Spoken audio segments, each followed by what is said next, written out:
This is going to be the second of 3 father-to-daughter emotional incest stories from Silently Seduced. This one's called The Princess. Although many women are overtly sexually abused, others have never experienced that but have still been locked into sexualized relationships with their fathers. Such was the case with Rebecca. She came into therapy complaining about her husband. This was her 3rd marriage. None of her husbands had ever pleased her, and she had an endless list of complaints about each of them. Each of her first 2 husbands had left the marriage because he had enough of my complaints of dissatisfaction. Although Rebecca made this statement, she went on to place the blame for her failed marriages on the husbands. She was unable to view her own behavior in context and see how it affected her husbands. Rebecca's blaming persevered as she proceeded to discuss her 3rd marriage. I seem to have picked yet another man who can't be intimate. Michael is just involved in himself. He never has enough time for me, and when he does, it's unfulfilling. I need something more. I sometimes think he doesn't even love me because he hardly pays attention to me. I want to feel loved and adored. Michael won't or can't do that. He claims he always makes it a point to set aside some time to connect with me when he gets home from work, but he only does that because I ask him to. I want him to do those things because he loves me. I shouldn't have to ask for what I want or need. Besides, after he makes his perfunctory connections with me, he wants some time to himself. He claims to be tired from working all day and that he wants to relax. I tell him that this is my point. He never has enough time or energy for me. Sometimes I get so mad that I start screaming at him. I let him know if he doesn't start paying more attention to me, we're through. I want him to let me know I'm loved and special in his eyes. The lavish gifts that he used to pour on me don't work anymore. I'm special and I want to be treated that way. I guess I've come into therapy because I really don't want to go through another divorce, but Michael is just going to have to do some changing for this to work. Maybe Michael and I need a long, fun vacation together, someplace new and different. Perhaps I'm just bored. Maybe I don't really know what I want.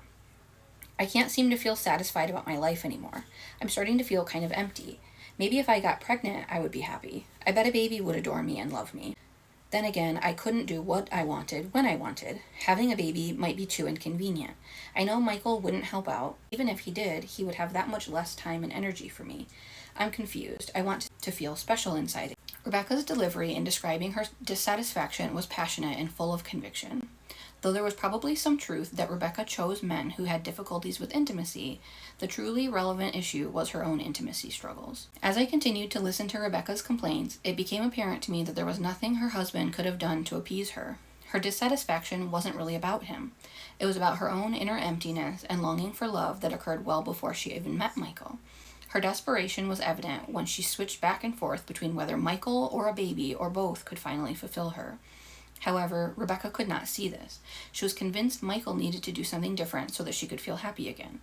The inability to see her behavior in a more realistic context and to separate her own issues from those of the relationship was a consequence of early childhood trauma. The trauma was that of never having been seen as a separate human being with different needs, wants, and preferences or feelings from one or both of her parents. The consequence of this in adulthood was a narcissistic reality. Rebecca could only see the reflection of herself in Michael. The fact that she became indignant that Michael wanted some time to himself after a long day's work reflects this narcissism. Her insistence that he was taking time away from her reflected the struggle she had in seeing that Michael could have needs or wants separate from her own. Also, the fact that Rebecca imagined having a baby might answer her need to be loved reflects her narcissism. It appears Rebecca would be unable to see her baby as having independent needs. Rebecca's injury is great.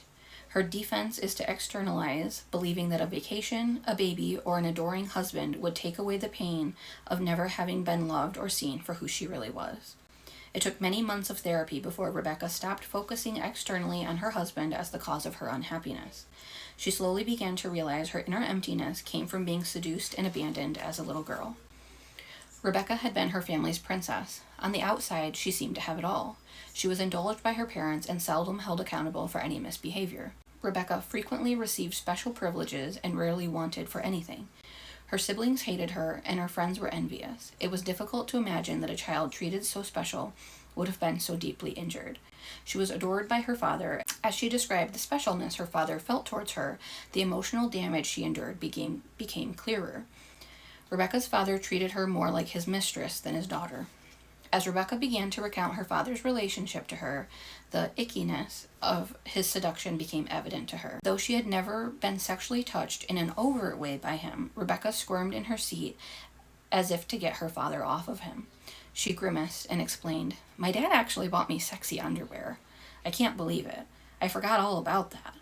It felt a little funny at the time, but he always said I was his princess and deserved the best, so I didn't think much more of it. Besides, part of me liked being treated so special. When I started developing breasts, my dad would look at me with a big smile and proclaim that I was becoming a woman. At that point, he started taking me out shopping and buying me whatever I wanted. I'd come out of the dressing room with my new clothes on to get his approval. That felt funny too, but I didn't think much about it since I love being treated so special. I've always been my dad's favorite. He paid lots of attention to me at home and wanted to know all about my day. I was adored by him and I knew it. I began to expect that from everyone in my life, especially men. He even talked about boys to me, telling me I should find a man who would love me like he did. Even as an adult, he continued to adore me. I almost seem more special to him than my mother does. Last week, when I was at their house, my dad wanted to go into the family pool for a swim, just the two of us. It felt kind of icky, but he just wanted some time alone with his doll. That night, when I got back home, I binged on food. The next morning, I starved myself and exercised until I pulled a muscle. Throughout my life, overeating has been an off and on pattern. Sometimes I used to vomit or take laxatives as a way of not becoming overweight. I've stopped that, but now I'm into compulsive exercising and dieting. Rebecca's eating disorder was another consequence of her sexually charged relationship with her father. Although she had suppressed the memory of her father's seduction, her body continued to carry the feelings and sensations of this trauma. Her eating disorder masked her body's attempt to bring into consciousness the awareness of the sexual injury. The preoccupation with food and weight helped keep the reality hidden. Compulsive overeating, binging and purging oneself, or starving oneself are eating disorder patterns common to victims of covert as well as overt incest.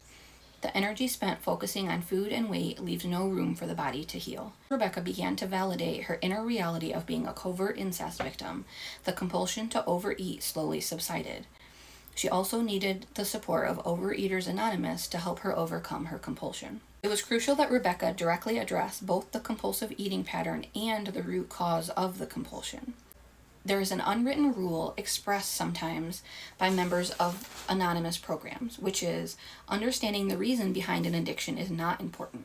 One is sometimes encouraged to use the program and the philosophy of the anonymous program and to forget the why. Though there is some merit to this belief in the early part of recovery, while stopping the compulsive behavior and making one's life more manageable, it actually is a hindrance to the ongoing recovery phase.